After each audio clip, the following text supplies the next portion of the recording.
Welcome to the channel. Welcome to another video. Today we're talking fast, talking furious, talking Wonder Woman again. This is a spoiler review of Wonder Woman 1984. Diana battles Max Lord and Cheetah and wins. The end. But what is the connection to Fast and Furious? Stay tuned.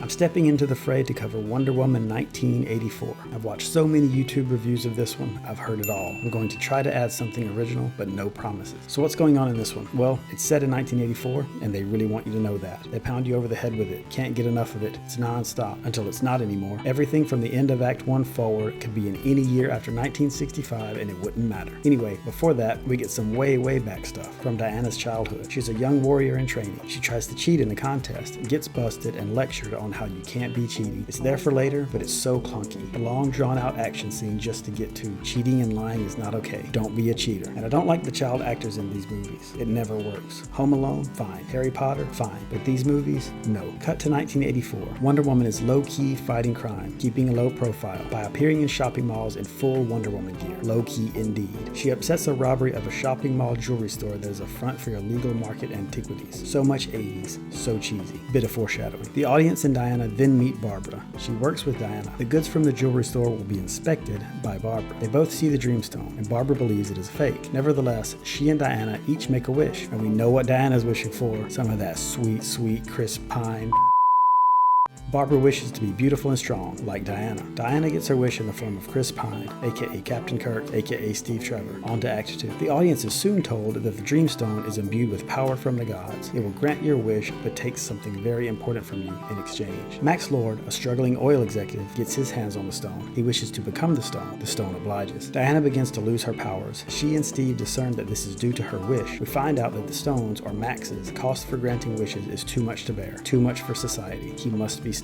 Just before Diana defeats Max Lord, Barbara, now as strong as Diana due to her wish, saves him, not wanting to lose her powers if Diana wins. She stops Diana and vows to protect Max Lord. Diana must give up her wish. She gives up Steve and gets her powers back. Diana, re-empowered, defeats Cheetah and convinces the entire world, including Cheetah, to renounce their wishes. All of them. Even the ones that wished for $1 million and only had to give up their Game Boy for it. Likely. Moral of the story, don't be a cheater, don't be a cheetah. And now to try to review this one. First up, the first act. Act 1 is awful. From the child actor intro on the mascara, to the 80s overload shopping mall heist, to the too on-the-nose discussion of the Dreamstone. It's just bad. Also, in Wonder Woman, we see Diana secretly training at an older age and getting caught and scolded by her mother, but then here she is younger than she was when caught training before, and her mother is on board with her having been trained and competing in this contest? Get it right. Is it too much to ask for a bit more continuity than this? At least on these easy things? But Act 1 does its job. We get a point of no return, a point of departure, as Diana gets Steve and the movie continues. Second up, Barbara. Barbara was the best until she was the worst. Barbara wanted to be strong, charismatic, beautiful, like Diana. In other words, she wishes to become empowered. In return, she loses her empathy, her sincerity, and ultimately, her humanity. She is the only character that truly loses something that is part of herself. Diana loses her powers, sure, that's pretty personal. Some lose oil, their companies, some lose their security guards, but Barbara has the most taken from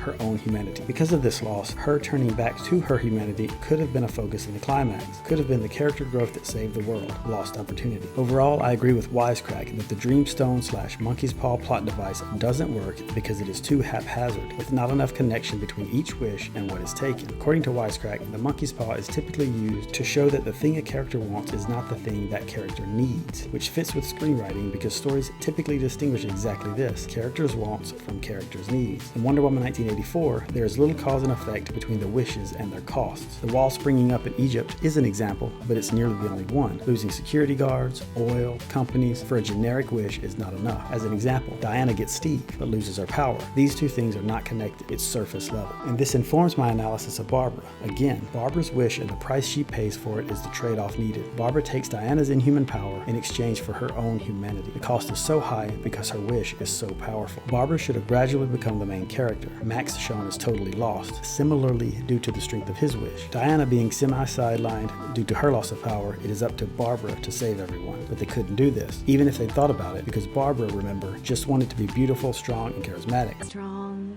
sexy, cool. Her gaining so much power was a total accident, so that leading to her being the crux of Act 3 would have just been too big of a coincidence, even for this movie. Speaking of Barbara's accidental wish, it does other damage. Consider, Diana, even with her reduced powers and minimal help from Steve, was moments from defeating Max Lord until Barbara intervened. But again, Barbara developing this level of power was an accident. If Barbara had wished to be beautiful, powerful, and confident like Angelina Jolie rather than Diana, Diana could have had Steve and defeated Max Lord. But no, because Barbara accidentally wished to be strong like Diana, who Barbara at the time of the wish had just met and had no idea was that strong, Diana can't keep her wish? The movie completely breaks down here on the weakness of this coincidence. Back to the lack of connection between each wish and its cost. It reflects a general lack of attention to detail. The best example is this scene, which is trying to set up two things: that Barbara is funny and personable. You're so funny. Thank you. And that Diana misses Steve. Diana directly tells us that Barbara is funny and personable. You're so funny. You're so personable. Then Barbara, apropos of nothing, asks Diana if she's ever been in love. But Diana just got through saying to Barbara, "You're so personable." With those kinds of awkward, weird questions, actually not so personable. The scene is so bad, it's unclear whether it was an attempt to characterize them or to set up a payoff for Steve's arrival and Barbara's loss of humanity later. Does it matter? No, because it actually worked against itself either way. A simple characterization, it's ineffective because it's telling, not showing. Diana simply tells us that Barbara is funny and personable. As a setup for Barbara's humanity, it's a failure, because even after we are directly told, "You're so funny. You're so personable," she asks that awful, inappropriate question, taking it all away, thus showing, not telling the audience that Barbara is actually not personable. For the Steve reveal later, whatever. But the setup of Barbara's humanity was super important. It's critical to the story, because Barbara loses the most, her humanity. This scene screws it up. Finally, the connection to Fast and Furious. Let's talk about bringing Steve back. Bringing him back the way they did was unacceptable, an unforgivable, unforced error. But I have something else to say about it. Bringing Steve back reminds me of Letty's return in Fast 6, but with amnesia, which is explored further in Fast 7. Letty hasn't been gone for 65 years like Steve, and she isn't in somebody else's body like Steve, but she does have amnesia, and that makes her and Dom's love story in need of some rekindling. Likewise, Diana and Steve's love story needed rekindling. Furious 7 at least knew this, but Paul Walker's death and the resulting rewrites and retcons hindered the ability to address it. This created obvious issues with the ending of Furious 7, when Letty remembers everything, including that she and Dom were married, and her very love saves Dom. But Wonder Woman 1984 didn't even realize this need,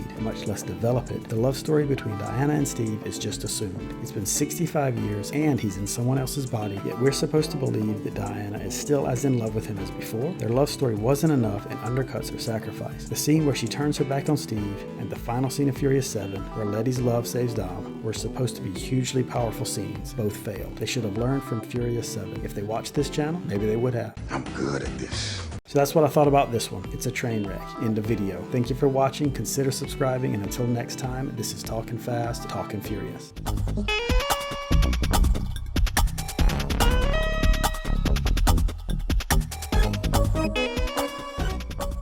You're so personable.